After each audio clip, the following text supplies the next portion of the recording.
नमस्कार, आप देख रहे हैं लोकतंत्र। मैं हूं आपके साथ हिमांशु दीक्षित। सीएम योगी पूरी कोशिश में लगे हुए हैं कि उत्तर प्रदेश को बीमारू राज्य के कलंक से उभारकर स्वस्थ और प्रगतिशील राज्य बनाया जाए। और इसी बात को ध्यान में रखते हुए आज और कल निवेशकों का यूपी में निवेश करने का न्योता दिया जा रहा है उनको।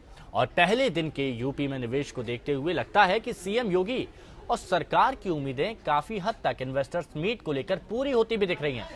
उत्तर प्रदेश के अच्छे दिन आने वाले हैं। अभी पहले दिन का हाल देखकर ऐसा ही लग रहा है। पहले दिन 1 लाख करोड़ का निवेश का वादा किया गया है। वादे कितने पूरे होंगे और दावे कितने पूरे होंगे और उत्तर प्रदेश बनेगा उत्तम प्रदेश कब तक, जानने की कोशिश करेंगे लोकतंत्र में।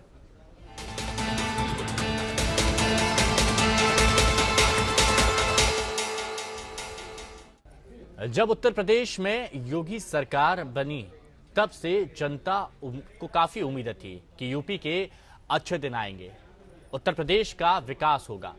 योगी ने जनता को काफी उम्मीद दिखाई है। अब यूपी में निवेशकों को यूपी में निवेश के लिए बुलाया गया है। उत्तर प्रदेश में देश विदेश के 5000 से ज्यादा उद्योगपति शामिल हुए। सरकार निवेश के लिए नियमों में बदलाव करते हुए नजर आ रही है और किया भी है, ताकि जो निवेशक हैं वो दिल खोलकर उत्तर प्रदेश में निवेश करें। पहले ही दिन की अगर बात की जाए तो पहले ही दिन 1000 से ज्यादा एमओयू पर साइन हुए। हालांकि एमओयू की बात की जाए तो कई अलग अलग राज्यों में जब इन्वेस्टर्स मीट होती है तो एमओयू काफी साइन किए जाते हैं, लेकिन हकीकत में कितना बदलते हैं ये सच्चाई भी आज किसी से छुपी नहीं है। लेकिन यहां पर पॉजिटिव होना जरूरी है। कारोबारियों ने सरकार पर यहां पर भरोसा जताया है। पहले दिन को देखकर ऐसा लग रहा है। और देश के नामी गिरामी उद्योगपति, नामी गिरामी उद्योगपति में तमाम वो उद्योगपति शामिल हैं जो भारत में काफी उद्योग लगा चुके हैं, जो विदेशों में भी हैं। करीब 1 लाख करोड़ के निवेश का उन्होंने वादा किया है। लक्ष्य 3 लाख करोड़ का है। अगर धरातल पर सभी वादे उतर गए तो उत्तर प्रदेश के अच्छे दिन आने में ज्यादा देर नहीं लगेगी। देखिए रिपोर्ट, फिर चर्चा। यूपी के अच्छे दिन आने वाले हैं। सालों से बीमारू राज्य का कलंक का टीका मिटने वाला है। उम्मीदों का दिया लिए योगी उद्योगपतियों के दरवाजे तक पहुंचे तो यूपी के दामन में निवेश की बारिश होने लगी। सबसे बड़े प्रदेश में सबसे बड़ा निवेश मेला लगा। देश विदेश से आए उद्योगपतियों ने यूपी सरकार पर भरोसा जताया। यूपी में निवेश की संभावनाओं पर मोहर लगाई और अरबों के निवेश का वादा किया है। जापान, नीदरलैंड, मॉरिशस से भी मेहमान आए।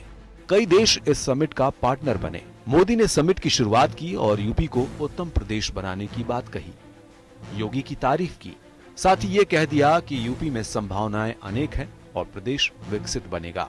यूपी में औद्योगिक निवेश को रोजगार सृजन से जोड़ते हुए यहां पर नीतियां बनाई जाती हैं, नीतिगत निर्णय लिए जा रहे हैं। योगी जी की सरकार द्वारा अलग अलग सेक्टरों के हिसाब से अलग अलग पॉलिसीज बनाकर काम किया जा रहा है। Textile, electronics manufacturing, information technology, tourism, renewable power, self employment जैसे अनेक क्षेत्रों के लिए अनेक दूरगामी प्रभाव पैदा करने वाली नीतियां बनाई गई हैं। मिशन 2019 से पहले मोदी और योगी प्रदेश को दुरुस्त करना चाहते हैं ताकि 80 सीट वाली यूपी में फिर विश्वास कायम हो सके। इसलिए उद्योगपतियों को लुभाने के लिए सरकार ने निवेश नीति में बदलाव किया है। सरकार ने लाल फीताशाही, अड़ियल अफसरशाही, सिस्टम में पर्दे के पीछे की सौदेबाजी, सिंगल विंडो के नाम पर सिर्फ खानापूर्ति, खराब कानून व्यवस्था और बिजली की कमी जैसे रुकावटों के रोड़े को हटाने की कोशिश की है। इसलिए समिट के पहले ही दिन 1000 से ऊपर एमओयू साइन किए जा चुके हैं। करीब 1 लाख करोड़ निवेश का वादा किया गया है। अगर ये धरातल पर उतरता है तो निश्चित ही राज्य में युवाओं और बेरोजगारों को रोजगार मिलेगा। यूपी में देश के नामी गिरामी उद्योगपति जुटे तो उम्मीदों का सागर उमड़ पड़ा। सबसे बड़े उद्योगपति मुकेश अंबानी ने सबसे बड़े जियो का बाजार यूपी में निवेश के लिए खजाने का मुंह खोल दिया। पहले से ही निवेश कर चुके अंबानी ने 10,000 करोड़ निवेश का वादा किया और एमओयू पर साइन किया। Jio will invest another 10,000 crores in UP over the next 3 years. That Jio will make available over 2 crore Jio phones in UP within the next 2 months on a priority basis. Jio will create over 1 lakh new and sustainable livelihood opportunities in the state in the next 3 years. Jio will establish a center for the fourth industrial revolution within a campus of a reputed university in Uttar Pradesh, working with the state government. देश के बड़े उद्योगपतियों में एक गौतम अडानी ने भी UP में अपार संभावनाओं को देखते हुए मुख्यमंत्री योगी आदित्यनाथ पर विश्वास जताते हुए यूपी में 6 लाख फूड और एग्रो स्टोरेज में निवेश करने और 1000 मेगावाट की पावर यूनिट लगाने की बात कही। गौतम अडानी ने 5 सालों में 35,000 करोड़ का निवेश करने का वादा किया। Our investment include a full range of new high voltage transmission lines and associated substations. As India's top infrastructure player, we have lined up plans to invest in the development of road and metro projects across the state. And finally, in line with the Honorable Chief Minister's vision, we will invest in a world-class multidisciplinary university as well as a skill development center to provide talent to this region. All in all, across the different projects, we envisage an aggregate investment of rupees 35,000 crores in the state of Uttar Pradesh in next 5 years.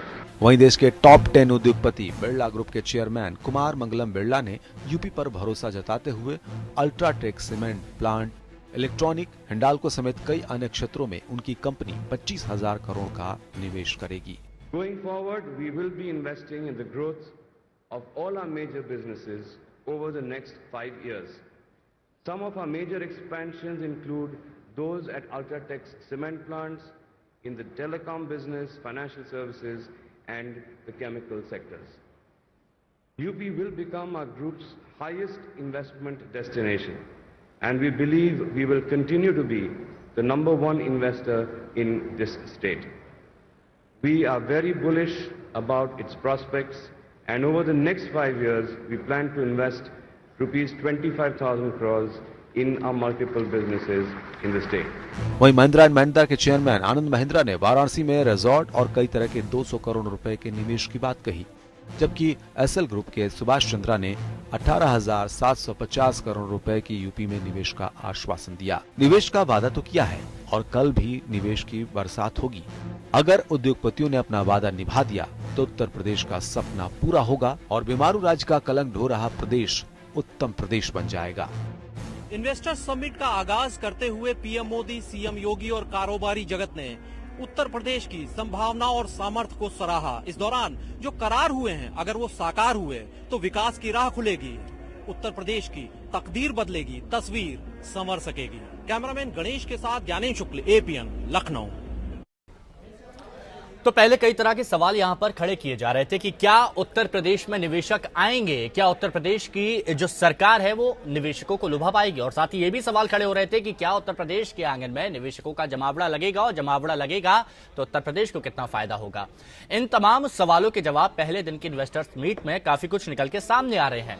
काफी बातें हैं, जो MOU भी यहां पर sign किए गए और बताया जा रहा है कि करीबन 70,000 करोड़ यहां पर पहले दिन का जो वादा था वो किया, यहां पर निभाया जा रहा है, और 1 लाख करोड़ की बात कही जा रही है कि 3 लाख करोड़ भले ही यहां पर टारगेट रखा हो।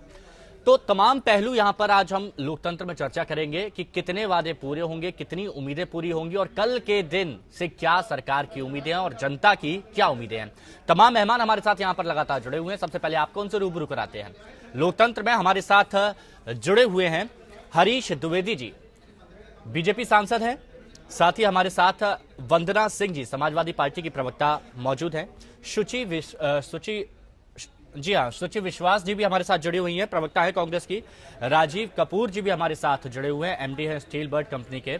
साथ ही एसपी सिंह साहब, पूर्व आईएएस अधिकारी, हमारे साथ मौजूद हैं, और एलपी मिश्रा जी, अधिवक्ता हाईकोर्ट लखनऊ बेंच के मौजूद हैं। आप सभी का बहुत बहुत स्वागत है। सबसे पहले हरीश द्विवेदी जी, मैं आपसे बात करना चाहूंगा, जो उम्मीद आप लेकर चल रहे थे इन्वेस्टर्स मीट की 21 और 22 तारीख को, पहले दिन की उम्मीद क्या पूरी हुई है, संतुष्ट हैं आप? आज जो यहाँ पर कार्यक्रम आयोजित किया गया था, माननीय प्रधानमंत्री जी का जो उद्देश्य है, माननीय प्रधानमंत्री जी के मार्गदर्शन में उत्तर प्रदेश सरकार, उत्तर प्रदेश के मुख्यमंत्री जी ने ये कार्यक्रम यहाँ पर आयोजित किया और निश्चित रूप से देश के माने जाने उद्योगपति सभी लगभग यहाँ शामिल हुए और 5000 डेलीगेट यहाँ पर उपस्थित रहे। चाहे मुकेश अंबानी जी हों, रिलायंस ग्रुप के चेयरमैन, चाहे आदित्य बिरला ग्रुप के चेयरमैन हों, ऐसे महिंद्रा ग्रुप से आए थे, जी ग्रुप से आए थे, तमाम ऐसे उद्योगपति आए थे और उन्होंने अडानी ग्रुप के लोग आए थे चेयरमैन। सबने आश्वासन दिया है कि उत्तर प्रदेश के विकास के लिए अगर यहाँ पर उत्तर प्रदेश सरकार हमको हर प्रकार की सुविधा दे रही है तो निश्चित रूप से उत्तर प्रदेश के विकास में हमारा जितना योगदान हो सकता है हम करेंगे। माननीय मुख्यमंत्री जी ने कहा भी कि इस साल बजट हमने 4,28,000 करोड़ रुपए का प्रस्तुत किया है और 4,28,000 करोड़ रुपए का MOU यहाँ पर लोगों ने हस्ताक्षर किया है। तो निश्चित रूप से उत्तर प्रदेश सरकार कानून व्यवस्था भी ठीक कर रही है। सड़क, बिजली, पानी, जो भी सुविधाएं एक उद्योग को बढ़ाने के लिए होती है उसको भी ठीक करने का प्रयास कर रही है। तो मुझे पूरा विश्वास है कि ये सम्मेलन बहुत अच्छा रहा और इससे आने वाले समय में उत्तर प्रदेश का विकास होगा, उत्तर प्रदेश के नौजवानों को रोजगार मिलेगा। और हमारे प्रधानमंत्री जी ने भी अपने भाषण में कहा कि हम उत्तर प्रदेश के विकास के लिए, चाहे पश्चिम का क्षेत्र हो, चाहे पूरब का क्षेत्र हो, चाहे अवध क्षेत्र हो, हर क्षेत्र के विकास के लिए, और उत्तर प्रदेश सरकार ने कहा है कि एक जिले में एक प्रोडक्ट का हम चिन्हित करके वहां पर क्या उत्पादन हो सकता है उस दिशा में हम प्रयास करेंगे। ठीक है, यानी आप पूरी तरह से यहाँ पर संतुष्ट नजर, पूरी तरह से आप संतुष्ट नजर आ रहे हैं। सचिव विश्वास जी, मैं आपके पास आना चाहूंगा। और अच्छा, कांग्रेस की मैं बात करूं तो कांग्रेस किस तरह से देखती है? क्या आप खुश हैं कि उत्तर प्रदेश में निवेशक आकर्षित हो रहे हैं उत्तर प्रदेश के लिए और काफी कुछ निवेश में मिल भी रहा है? देखिए, जैसा कि अभी साथी प्रवक्ता ने एक आइडियल सा चित्र खींचा, उन्होंने कानून व्यवस्था को भी कह दिया, किसान को भी कह दिया, महिला को भी कह दिया, प्रदेश की व्यवस्था को भी कह दिया, देश की व्यवस्था को भी कह दिया, माननीय मुख्यमंत्री जी की भी प्रशंसा कर दी, माननीय प्रधानमंत्री जी की भी प्रशंसा कर दी। तो बहुत कम शब्दों में ये कहूंगी कि इवेंट मैनेजमेंट में तो भारतीय जनता पार्टी का कोई जोड़ ही नहीं है। बात सी प्लेन की हो, फाइटर प्लेन की हो या फिर नमामि गंगे की, उसका चित्रण, उसका चरित्रण और उसकी व्यवस्था अकल्पनीय है। क्योंकि बहुत मायावी तरीके से, उसको अजेय तरीके से, ये यूपी में हो रहा है, त्रिपुरा में होता तो भी ये माइंड ब्लोइंग इवेंट होता। बट छोटा सा एक प्रश्न है, देश के हित में जो है वो हमें स्वीकार है, वो अच्छा है। और दो उत्साहवर्धक नाम भी उन्होंने लिए, अडानी जी का संबोधन सुना, अंबानी जी का संबोधन सुना, और कहीं ना कहीं वो दावोस में नीरव मोदी जी थे। अगर पीएमबी स्कैम उजागर ना हुआ होता तो डेफिनेटली हमने यूपी समिट में उनका संबोधन भी सुना होता, कहीं ना कहीं मिस किया। एनीवे, अगर इन MOUs के साइन होने के साथ साथ कोई ये डेट भी बता दी जाती कि इसमें रोजगारों के सृजन की स्थिति क्या होगी। अच्छा, क्योंकि जो पिछले हमारे मुख्यमंत्री, सुनिए, मैंने आपकी बात को धैर्य से सुना। हरीश जी, हरीश जी इत्मीनान से आऊंगा आपके पास, पहले सबकी बात सुन लेते हैं। जी सुची जी, क्योंकि प्रधानमंत्री जी ने 2 करोड़ रोजगारों के सृजन का बताया था। हाँ। फिर जेटली जी ने 70 लाख युवाओं को रोजगार दिया। हाँ। हिमाचल की एक रैली में योगी यशस्वी आदित्यनाथ जी ने भी 2 लाख रोजगारों का जिक्र किया। लेकिन तरक्की तो जय शाह की 16,000 गुना और युवाओं को पकौड़े तलने का रोजगार। तो वास्तविकता क्या है और रोजगार कितने सृजित हो रहे हैं, इस विषय में भी अगर इस इवेंट के माध्यम से हमें एक स्पष्ट जानकारी दे दी जाती, 6 महीने, साल भर, 2 साल, तो हम बहुत आभारी होते। बाकी सराहनीय इवेंट था और बहुत अच्छा था। Everything was really nice and it was very well looking, it was very well elaborated. ठीक है, शुरुआती तौर पर आपने अपनी बात रखी, मैं छलावा ना हो। हाँ, ठीक, हरीश जी जवाब देना चाहेंगे, शॉर्ट में दे दीजिएगा, बाकी मेरे को औरों के पास भी जाना है। जी कहिए हरीश जी। देखिए, अभी कांग्रेस के प्रवक्ता ने कहा कि कितना रोजगार उत्तर प्रदेश की सरकार ने दिया, कितना रोजगार केंद्र की सरकार ने दिया। तो शायद ये बैंकों से इनको पता चल जाएगा कि 10 करोड़ ऐसे नौजवान जो बेरोजगार थे, पढ़े लिखे कम थे, उनको स्वरोजगार के लिए हमारे यहाँ मुद्रा बैंक से उनको फाइनेंस किया गया और 10 करोड़ नौजवानों ने रोजगार अपना शुरू किया है। अभी हमारे माननीय मुख्यमंत्री जी ने आज अपने भाषण में कहा है कि लगभग 40 लाख लोगों को 3 सालों में रोजगार देने का हमारा लक्ष्य है। अभी जो प्राइम मिनिस्टर ने अलग अलग क्षेत्रों में क्षेत्र के विकास के लिए वहां की सुविधाओं की दृष्टि से अलग अलग जिलों में क्या ज्यादा उत्पादन होता है, इस दृष्टि से जो काम होने वाला है उसमें भी ऑर्डिनेंस, ठीक है सर, जो कॉरिडोर बनाने की बात चल रही है, ठीक है सर, मैं फिर आऊंगा आपके पास, उसमें भी लगभग 20,000 लोगों को रोजगार मिलने की बात है। ठीक है, ऐसा नहीं है कि हमारी सरकार प्लानिंग नहीं है या दृष्टि नहीं है, पूरी प्लानिंग के तहत हमारी सरकार काम कर रही है। रही बात पकौड़े की, नहीं सर, देखिए ना इस वक्त मैं पकौड़ों की बात करूंगा ना चटनी की बात करूंगा। नहीं सर, पकौड़े और चटनी की बात आज नहीं सर, वो फिर कभी हो जाएगी। ठीक है, रुक जाइए सर थोड़ा सा प्लीज। देखिए बाकी लोग भी है सर, प्लीज मैं निवेश पर उत्तर प्रदेश पर फोकस करना चाहता हूँ। प्लीज आप थोड़ा सा रुक जाइए प्लीज। वंदना जी एक मिनट, ठीक है। नीरव मोदी के जो भी फाइनेंस करवाया, ठीक है हरीश जी एक मिनट, कांग्रेस के साथ वंदना जी आपके पास आता हूँ। और कहा जाता है कि पूर्व की सरकार थी उन्होंने भी काफी कोशिश की थी कि उत्तर प्रदेश में निवेश आए, लेकिन अभी जो किया जा रहा है तो ये सची जी हमारी सरकार ने कार्रवाई की है। सची जी मेरे को बहुत उम्मीद, सची जी बहुत उम्मीद है मेरे को, सची जी आपके साथ पहले भी कई बार चर्चा हुई है और मुझे बहुत उम्मीद है कि अब बहुत शांति से ये चर्चा आगे बढ़ेगी। हरीश जी थोड़ा सा रुक जाइए, बहुत उम्मीद करता हूं आप दोनों से कि ये चर्चा बहुत शांति से आगे बढ़े और इससे जनता को कुछ सुनने को मिले, कुछ सार्थक यहाँ पर मिले। मैं वंदना जी आपके पास आना चाहता हूँ और आपसे जानना चाहता हूँ कि इस इन्वेस्टर मीट को और जो लक्ष्य प्राप्ति की बात यहाँ पर सरकार कर रही है, आप इनको किस तरह से देखती हैं? देखिए हम लोग को बहुत खुशी होगी अगर उत्तर प्रदेश के लिए कुछ हो सकता है और अगर इस इन्वेस्टर मीट से कुछ निष्कर्ष निकलता है, अगर उत्तर प्रदेश की जनता को कुछ लाभ होता है, क्यों नहीं। इस विषय में हम सब पार्टियों को मिलकर इसकी तरफ देखना चाहिए जी। लेकिन मेरा सवाल ये है कहीं ऐसा ना हो कि ये सिर्फ एक मुंगेरी लाल के सपने की तरह मिलकर रह जाए और लोगों को हताशा हो इससे, क्योंकि पहले भी ऐसे कई बार हो चुका है। रहा सवाल सिस्टम का, सिस्टम के लिए तो फिर सब जिम्मेदार हैं। देखिए जो सरकार अभी है उसको देखना पड़ेगा कि सिस्टम में क्या हो रहा है। आप हमेशा कहते हैं पिछली सरकारों ने ये किया, बीमार स्टेट था, ये था। इस तरह की भाषा का अगर आप प्रयोग करेंगे तो जिनको आपने बुलाया है वहां पे इसमें पार्टिसिपेट करने के लिए, वो क्या सोचेंगे। अगर बीमारू स्टेट है तो उस बीमारू स्टेट को आपने 10 महीने में खत्म कर दिया और लोग उस पर आपकी बात मान जाएंगे और करना शुरू कर देंगे। जो बीमारू राज्य है, बीमारू राज्य को हम बिल्कुल स्वस्थ राज्य बनाना चाहते हैं। तमाम सब्सिडी, तमाम सुविधाएं निवेशकों को दी जाएगी कि आप आइए, रोजगार लगाइए। ऐसा है, पहली चीज तो हमें ये देखना पड़ेगा कि हमारे उत्तर प्रदेश की कानून व्यवस्था कैसी है, वहाँ का इंफ्रास्ट्रक्चर कैसा है, क्योंकि जब लोग आएंगे तो ये दो चीजें बहुत मायने रखती हैं। अच्छा। बिना इंफ्रास्ट्रक्चर और कानून व्यवस्था के कोई भी कंपनी, चाहे वो विदेशी हो या अपने देश की बड़ी बड़ी कंपनियां, कोई पैर नहीं रखेगी। सब डरेंगे कि कहीं ऐसा ना हो हम वहां पे इन्वेस्ट करें और ये हमारा इन्वेस्टमेंट वहीं का वहीं रह जाए। इसलिए पहले हमें उत्तर प्रदेश को काफी प्रोत्साहित करना पड़ेगा और ये सिर्फ एक PR एक्सरसाइज बनकर ना रह जाए कि 2 दिन की दिवाली हो उसके बाद फिर हम सब वैसे वैसे बैठ जाए। हाँ। नहीं तो वंदना जी आपने जो कारण यहाँ पर बताए हैं कि इंफ्रास्ट्रक्चर और ये सारी चीजें होती हैं तभी इन्वेस्टर्स नहीं आते हैं, तो क्या आपके सरकार के वक्त में भी ऐसा कहा जा सकता है कि ये कमियां थी इसीलिए थोड़ा सा जो आपका सपना था वो अधूरा रह गया? ऐसा है, कोई भी सरकार रही हो, कोशिशें सबने की है। अखिलेश यादव जी की सरकार रही हो, मायावती की सरकार रही हो, किसी की भी सरकार रही हो, कोशिशें सबने की है और सबने कुछ ना कुछ योगदान दिया है उत्तर प्रदेश में। ये आप नहीं कह सकते कि पिछली सरकारों ने कुछ नहीं किया।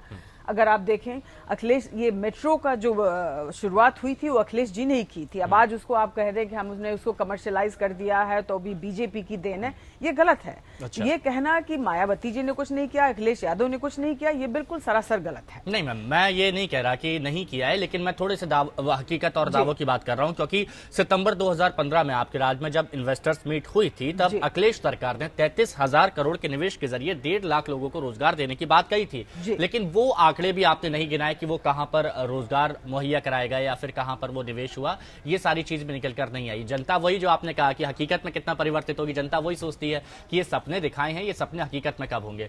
बहरहाल इस पर भी और आपको जवाब देना चाहेंगे इस पर? देखिए अखिलेश यादव जी ने काफी कोशिशें की हैं और बहुत कुछ किया उत्तर प्रदेश के लिए, तभी आज की तारीख में वो बोले जाते हैं कि काम बोलता है अखिलेश यादव का।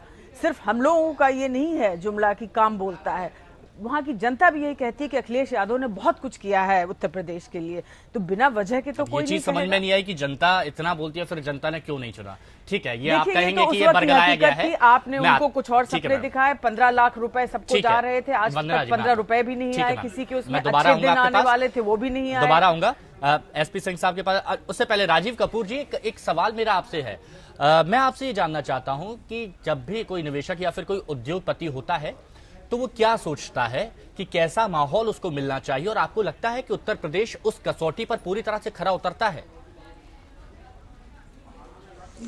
ऐसे जो भी बिजनेसमैन है, इंडस्ट्रियलिस्ट है, वो यही सोचता है हमेशा कि मैं शांति प्रिय जगह जाऊं, अच्छा, जहां पर रूल्स एंड रेगुलेशंस अच्छी हों, ठीक है ना, जहां पर हर चीज अच्छी हो।